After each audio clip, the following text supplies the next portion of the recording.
You will hear a number of different recordings and you will have to answer questions on what you hear. There will be time for you to read the instructions and questions, and you will have a chance to check your work. All the recordings will be played once only. The test is in 4 sections. At the end of the test, you will be given 10 minutes to transfer your answers to an answer sheet. Now turn to Section 1. Section 1. You will hear a woman phoning to inquire about exhibition information. First, you have some time to look at questions 1 to 4.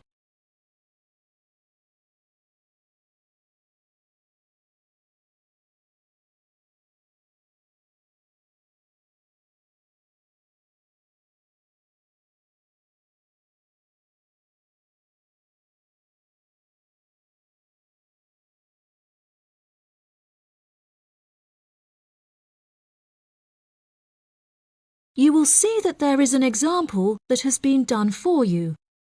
On this occasion only, the conversation relating to this will be played first. Good morning. You're through to the events coordinator at the Birmingham City Council. How may I help you? Hello there. My husband and I are interested in purchasing tickets to the automobile exhibition, but I couldn't find many details about it on your website, and I was wondering whether you could provide me with some more information. Does it open in June? The purpose of calling is to purchase tickets, so purchasing has been written in the space. Now we shall begin. You should answer the questions as you listen, because you will not hear the recording a second time. Listen carefully and answer questions 1 to 4. Good morning. You're through to the events coordinator at the Birmingham City Council. How may I help you? Hello there. My husband and I are interested in purchasing tickets to the automobile exhibition, but I couldn't find many details about it on your website, and I was wondering whether you could provide me with some more information. Does it open in June? Yes, of course, madam. The exhibition will take place during July and will showcase the history of automobiles from the very first commercial car in the late 1800s all the way through to the present day. Is the exhibition open for the duration of July? No, madam. The exhibition will last 3 days, from the 1st of July to the 3rd of July, and then the cars will be taken to another exhibition. Okay. Does the exhibition focus on a certain manufacturer? No, it will showcase a wide range of manufacturers. Wonderful. I'm ever so fed up of going to these shows and only seeing one manufacturer. Are there any opportunities to sit in or even drive the cars? There will be many opportunities for you to sit in the cars. However, some of the cars will only be available to observe. We are yet to be told whether any of the antique cars will be available to drive. However, there will certainly be an opportunity to test driving some of the more modern cars on a purpose-built track. That sounds like great fun. I mustn't forget to bring my camera, or my husband will never forgive me. I'm afraid to say that cameras are actually strictly not allowed to bring into the exhibition. There will, however, be a section where a professional photographer will be available to take photos of you sitting in a car in period clothing. Well, that sounds like it could be fun, but I assume the photos won't be free. On the contrary, one free photograph is included within every ticket, but each photo after this will cost £5. Before you hear the rest of the conversation, you have some time to look at questions 5 to 10.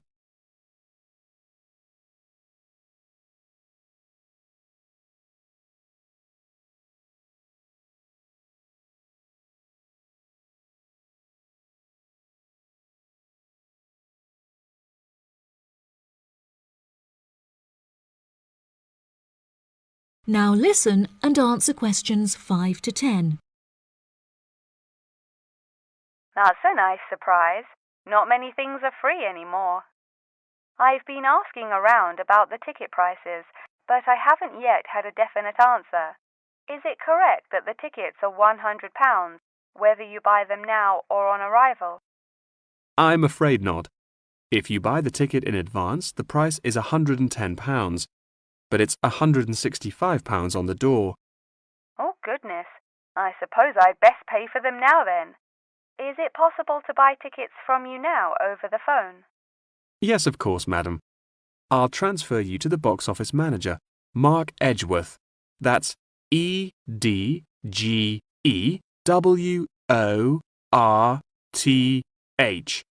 And he will probably need to take your credit card details and some personal details. Yes, that's fine. Before you transfer me, I just need to ask a few more questions. Will the exhibition be held in the Birmingham Exhibition Centre? I think that's where I went last time. No, madam. The Birmingham Exhibition Centre is currently undergoing some renovations, so this year all exhibitions will be held in the Summer Palace. Summer Palace? I'm not entirely sure where that is. Well, it's not too far from City Centre. Once you're in the centre, you should be able to find signs for the palace. If not, most people in Birmingham will be able to direct you. Neither my husband nor I am particularly good with directions. Is there anywhere I can find this information on the internet? Our website will give you an address. Perhaps you could visit www.directions.com for more detailed information, and they should be able to provide you with step-by-step instructions. Okay. And is this the best way to contact you, by phone? I think the most convenient way to contact us is inquiring online, which is much simpler than having to dial various different numbers to reach the right person.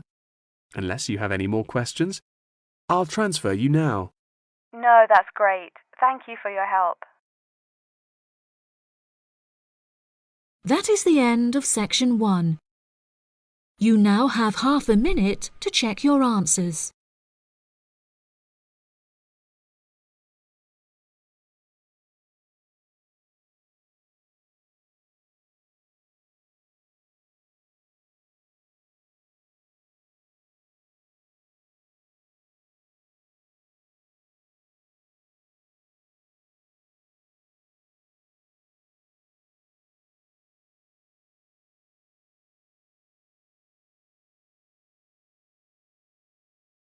Now turn to section 2. Section 2. You will hear part of a talk given by a member of staff at a hospital. First, you have some time to look at questions 11 to 15.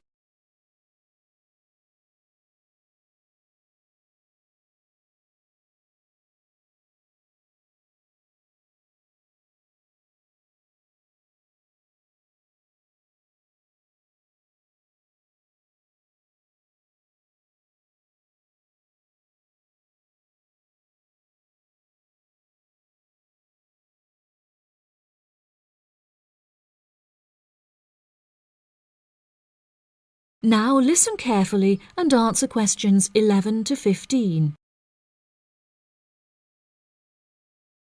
Hello, and welcome to the homepage for the Healthy Hearing Medical Clinic and Surgery, where we'd like to share a little more information about the services we provide and more. Our hospital is one of the leading specialised hospitals in the United Kingdom, attracting the very best healthcare professionals from around the globe. Not only are we a leading medical practice, but we are also the only hospital in the United Kingdom dedicated entirely to the treatment of and research into the curing of hearing loss. Our facilities and staff here are renowned across Europe, attracting thousands of patients a year. Our consultations can number anything up to 11,000 patients a year. However, we aim to treat around 5,000 patients a year so as to maintain and ensure the quality of our services. Our patients are guaranteed the highest standard of care, as well as the use of our first-class facilities.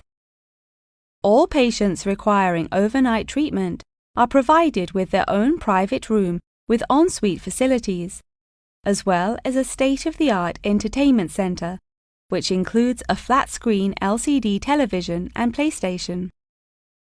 Appointments with our healthcare professionals can be made at any time during the week, with female doctors available between 8 a.m. and 11 a.m. If you need to see a doctor outside of these times, please visit the Out of Hours page of our website for more information. Our doctors are all trained to an exceptionally high standard and practice a vast array of specialities. Mr. Roberts is a fully qualified ear and throat specialist. Mr. Edwards is a pediatric hearing specialist, while Mr. Green specializes in reversing hearing loss. For more details about our people, please visit the staff members page on our website. During a consultation, doctors will sometimes decide medication is required, for which patients should receive a prescription. There are several pharmacies within the city. However, we recommend that patients use the pharmacy housed within our healthcare facility. Our in-house pharmacy is well stocked at all times.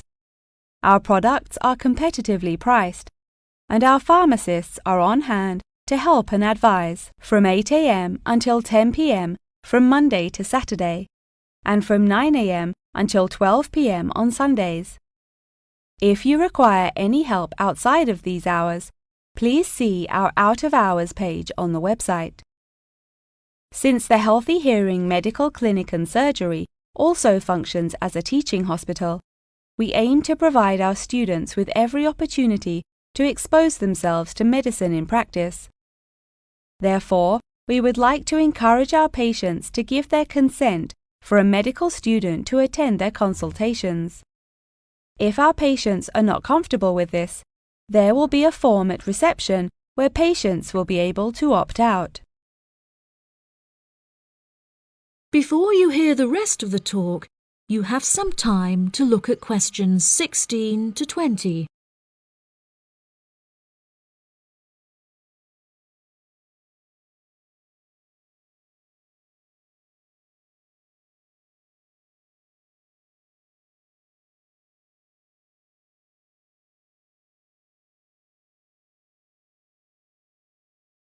Now listen and answer questions 16 to 20. Now, please look at the map I've given you of the Healthy Hearing Medical Clinic and Surgery. For those not familiar with our practice, reception can be found through the main door at the end of the corridor. If your consultation is booked with Mr. Green, you need to go through the main door and turn right by the nurse's desk, and his office is at the end of the corridor on your left-hand side. If you need to alter any of your personal details, please visit our secretary at the Office for Medical Records, which you will find next to the therapy room. If you're awaiting surgery, please first check in with reception before taking the first door on the right after you enter the clinic. Finally, in the event that you feel disappointed with any of the services we have provided, or have any further questions, please locate our manager's office, which can be found near the Office for Medical Records and between two closets. If you have any more questions about the Healthy Hearing Medical Clinic and Surgery, please do not hesitate to contact us on 01 256 111 111. That is the end of section 2. You now have half a minute to check your answers.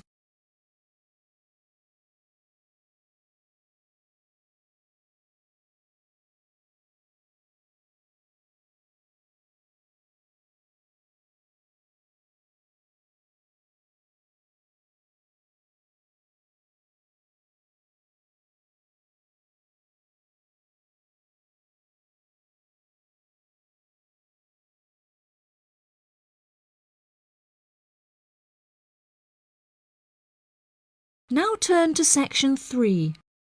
Section 3. You will hear Jim and Jane, two students, talking about their professor's lecture.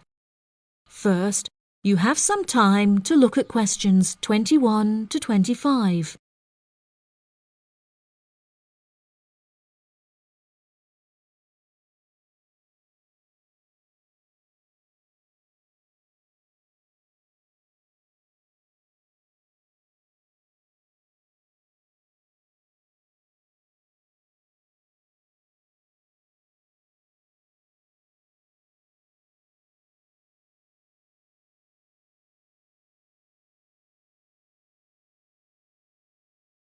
Now listen carefully and answer questions 21 to 25.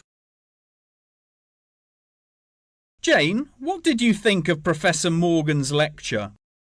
I don't know about you, but I find it incredibly difficult to believe that light influences the environment as much as he says. I've never seen any journal articles, websites or anything that verifies his arguments.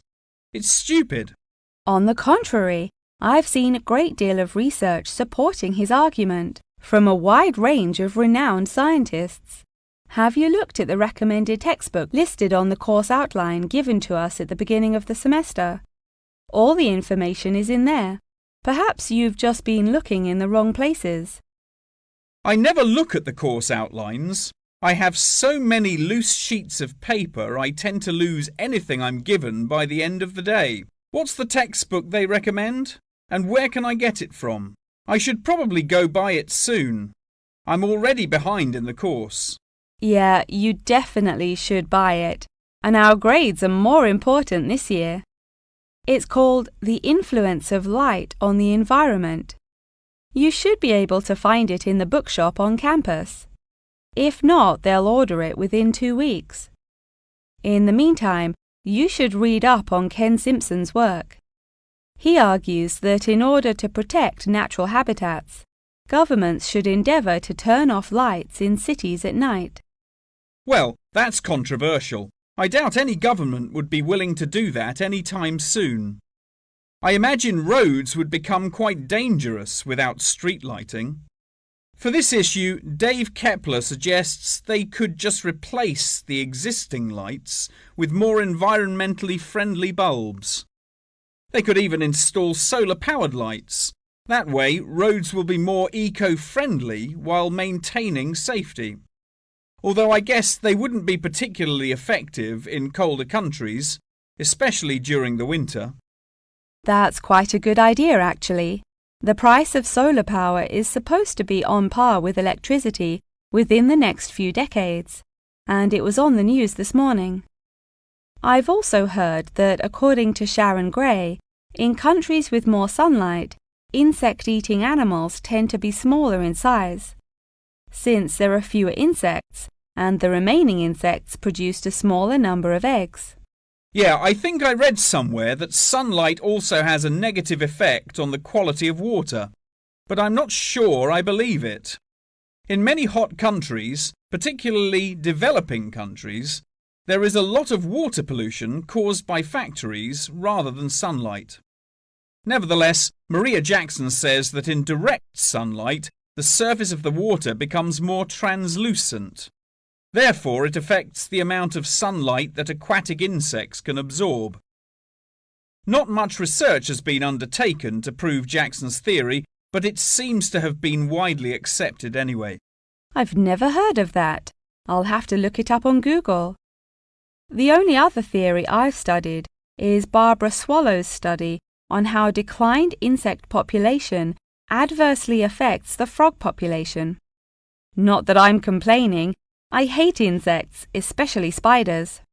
You have arachnophobia? I never would have guessed. Didn't your brother have a pet black widow spider? Yes, he did, and I hated it.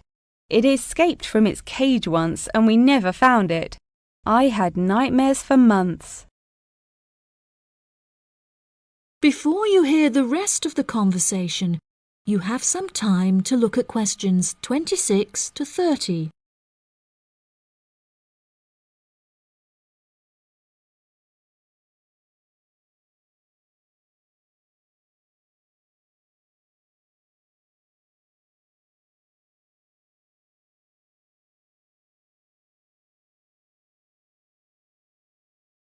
Now listen and answer questions 26 to 30. Okay, now I'm getting goosebumps. Let's change the subject. What's your stance on natural and artificial light? Honestly, I'm not sure it makes much difference which one you use. Species will die out either way. I think the real argument we should consider is global warming and protection or replacement of finite fuels. Solar power provides us with an incredible opportunity to replace electricity, and governments should definitely increase spending on research in this field. The theories discussed in our lectures, like Simpson's and Gray's, are so vague and lack proof, so I don't understand why we even study them. I see what you mean. I don't like learning unsupported theories for exams, and I'd rather spend my time learning something else. For example, I'd be much more interested in studying the animals in safari parks than researching migratory birds, particularly the effect of tourists on the quality of life of animals. As we know, every year thousands of visitors will drive in their own vehicles or ride in vehicles provided by the facility to observe freely roaming animals. Yeah, that would be really interesting. Especially those animals living in more tropical countries like Borneo. Following on from that, I want to study how bringing animals over from foreign countries to put in our zoos affects their life expectancy. For example, do you remember when China sent pandas to Edinburgh Zoo? Apparently, one of the pandas became depressed, but it was never explained why. To me, obviously, you can't take an animal out of its natural habitat and put it in a cage on the other side of the world. It just doesn't work. That is the end of section 3. You now have half a minute to check your answers.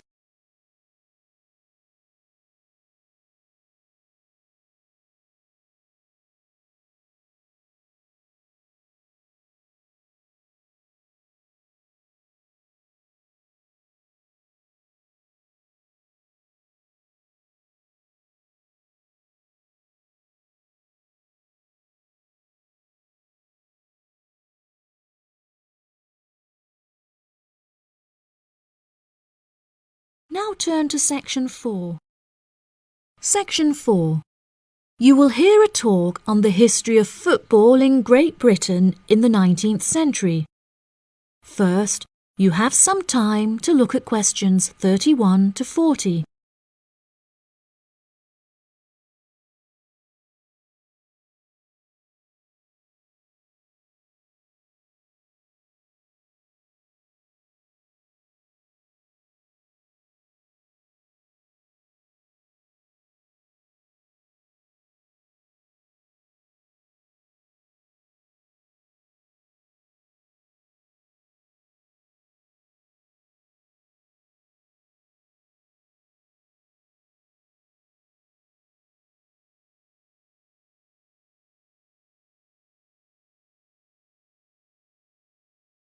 Now listen carefully and answer questions 31 to 40. Great Britain is often hailed as the home of football, with talented players travelling from far and wide to play for teams in the English Premier League, one of the most popular football leagues on the planet. Today we are going to take a look back to the 19th century Great Britain, in an attempt to trace the evolution of the beautiful game, as it is now known. Prior to the 19th century, the game featured a wide variety of local and regional adaptations, which were later smartened up and made more uniform to create our modern-day sports of association football, rugby football, and Ireland's Gaelic football. Even up to the mid-19th century, Shrovetide football, or mob football, was still widely practiced. According to the rules of mob football, there were no rules. A player could legally use any means whatsoever to obtain the ball, such as kicking, punching, biting, and gouging, with the only exceptions being murder and manslaughter. These games may be regarded as the ancestors of modern codes of football, and by comparison with later models of football, they were chaotic and had few cooperation. Towards the latter end of the 19th century and moving into the early part of the 20th century, however, there appeared a newfound emphasis on moral values in football. Perhaps a more modern example of this can be seen in John Terry's suspension as England captain, following reports of his infidelity to his wife. Furthermore, as mob football died away, there grew a greater concern for players' health and general well-being, with many clubs affording their top players access to frequent medical checkups and treatment. Despite the presence of Great Britain's unique state-funded National Health Service, football clubs are still seen today providing team members with state-of-the-art healthcare facilities, with the top clubs even housing their own specialist doctors and physicians.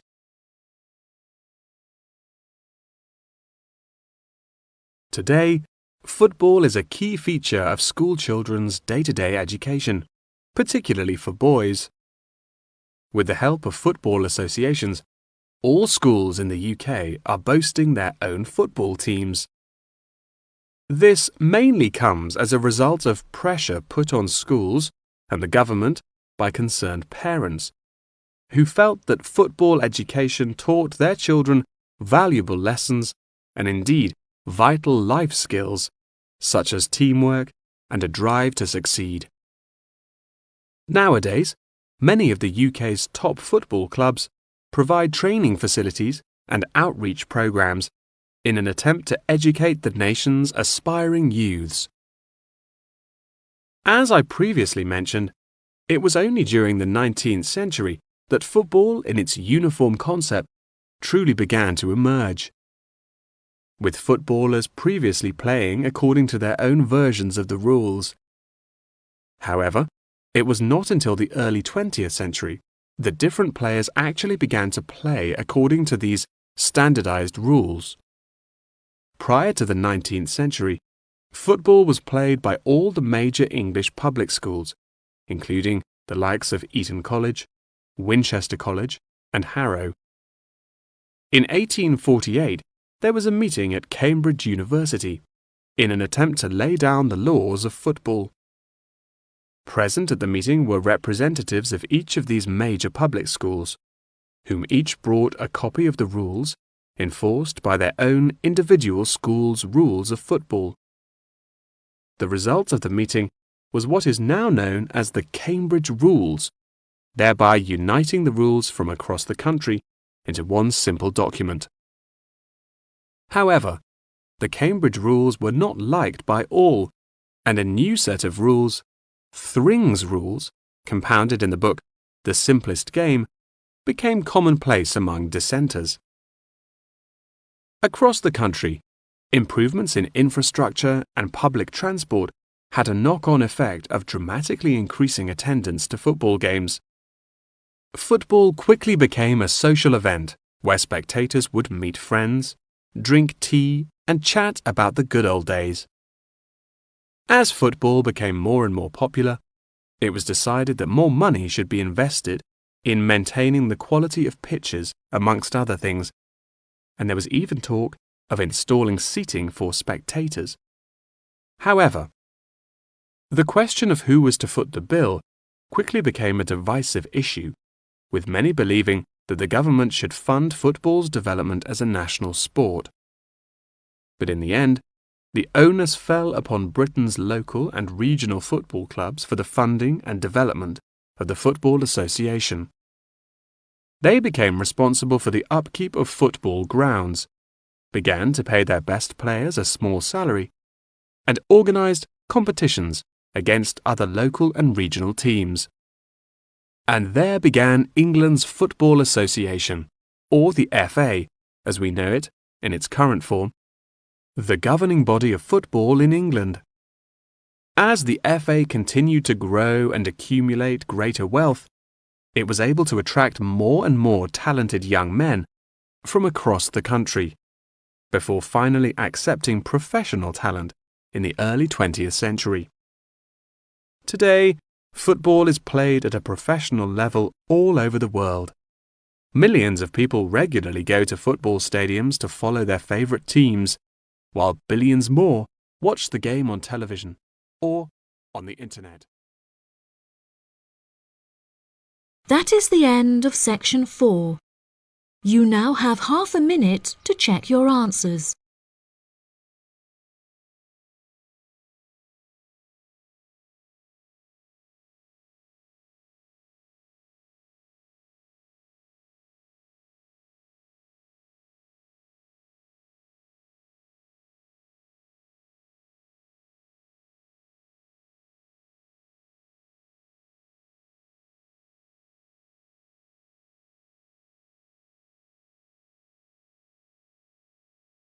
That is the end of the listening test. In the IELTS test, you will now have 10 minutes to transfer your answers to the answer sheet.